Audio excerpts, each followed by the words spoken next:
Selma, thank you for joining us tonight. I'm delighted to discuss with you about your first exhibition in France, presented here in Paris at the Almine Rech Gallery.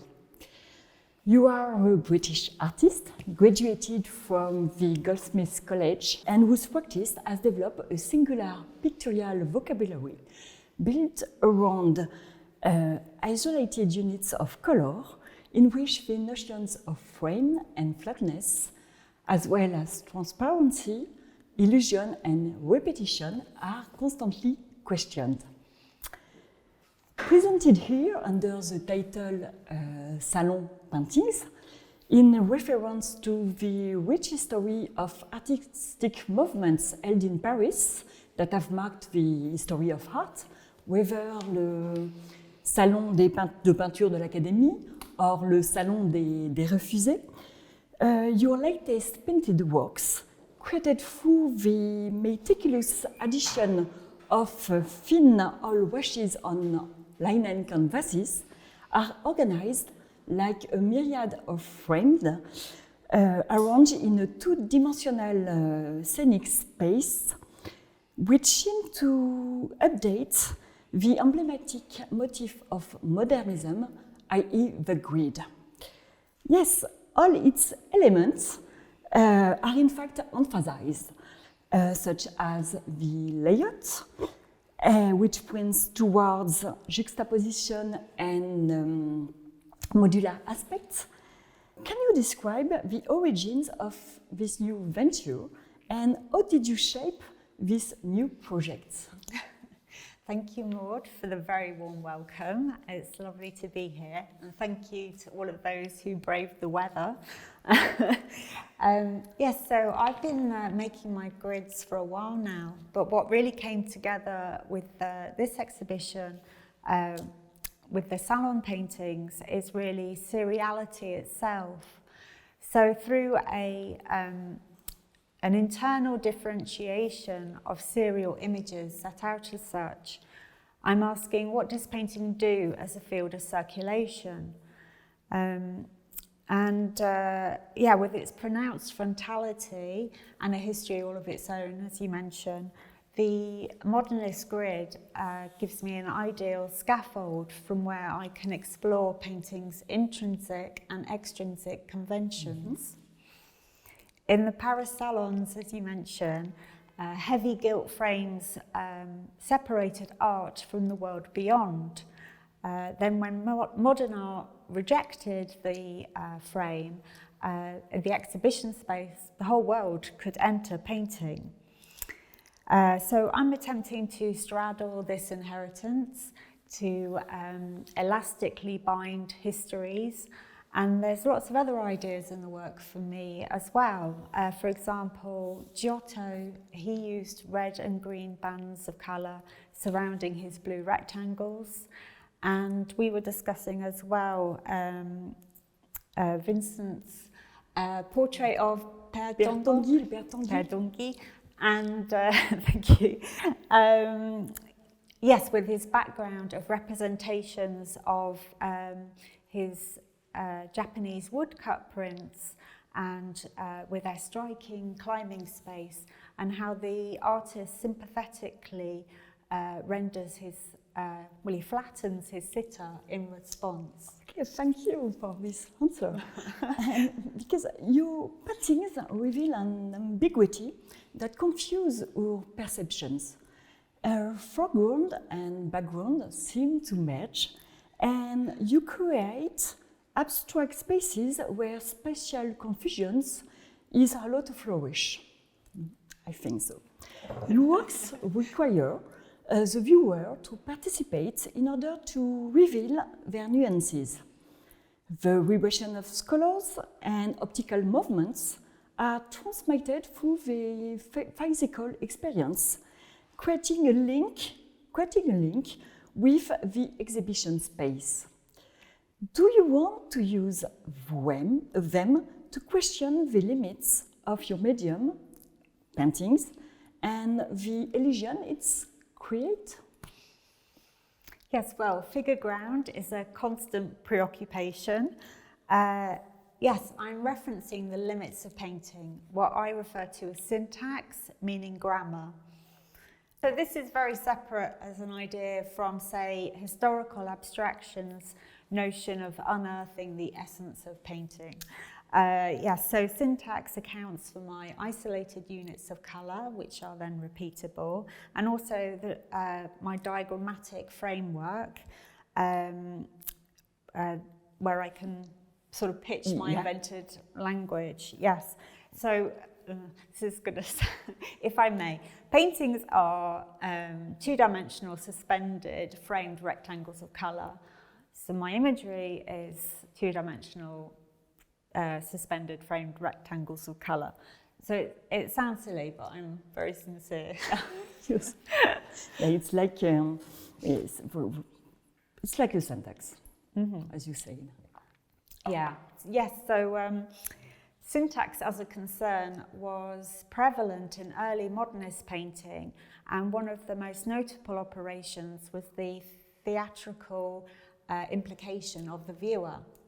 And we see this in Cézanne's simultaneous views, in Manet's reciprocated gaze, and in Seurat's isolated dots of colour, which we call pointillism.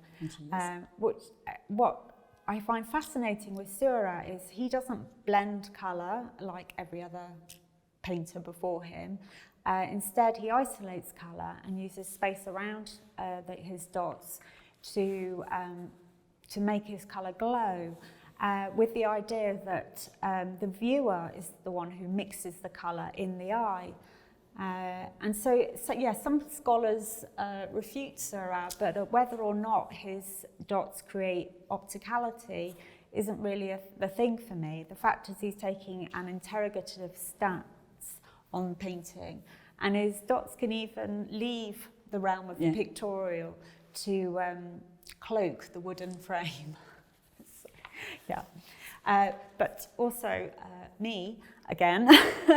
So in my work, my lines are precise to invite the viewer's scrutiny, and my shaded bands codify illusion, with abstraction facilitating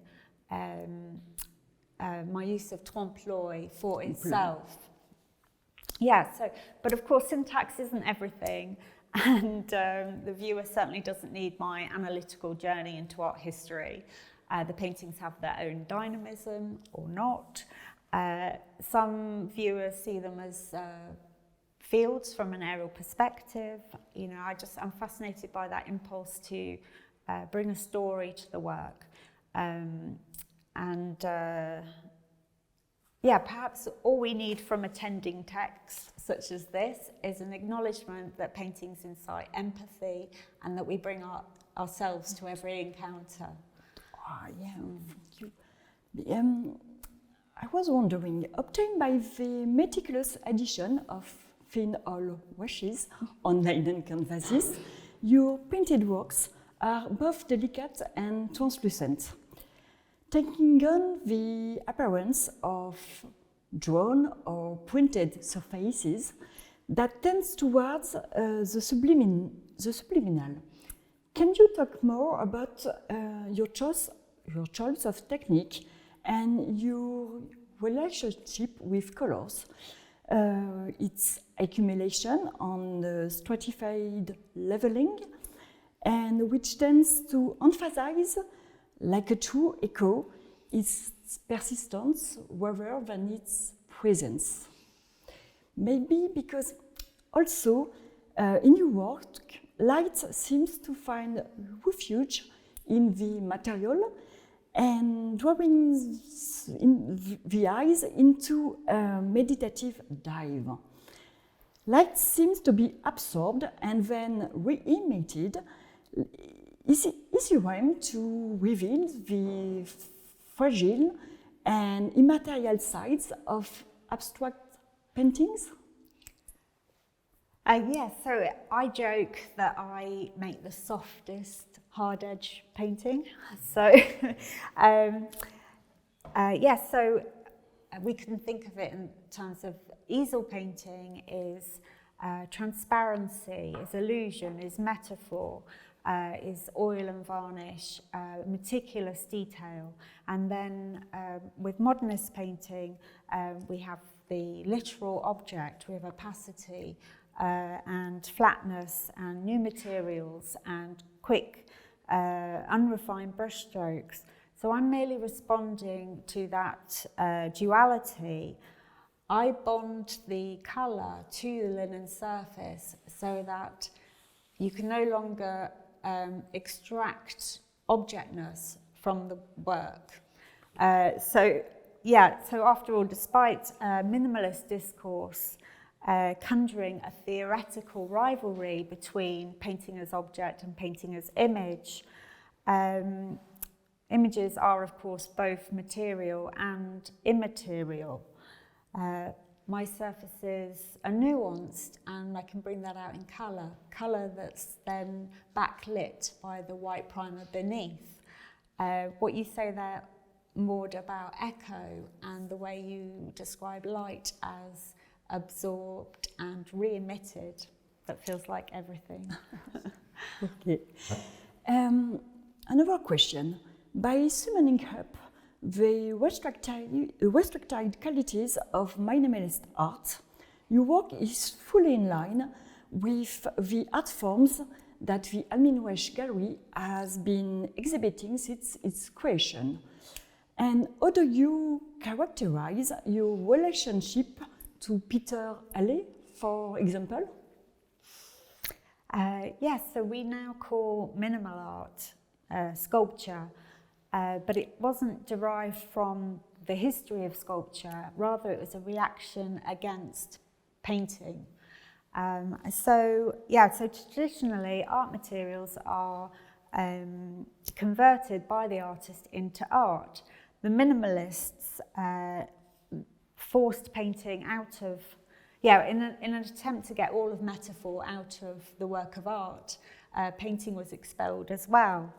Arriving on the scene a little after the minimalists, Peter Halley also helped canonize minimalism with his writing, whilst developing his own rigorous and maximal painting vocabulary. With Halley's amazing protruding canvases, his stucco texture, his day glow artificial colours, you couldn't get more opaque. So I just say that with all that opacity, I've had little choice but to take the cue and set my stall up in opposition. Okay. Thank you, Selma, for your wonderful insight and for this beautiful exhibition.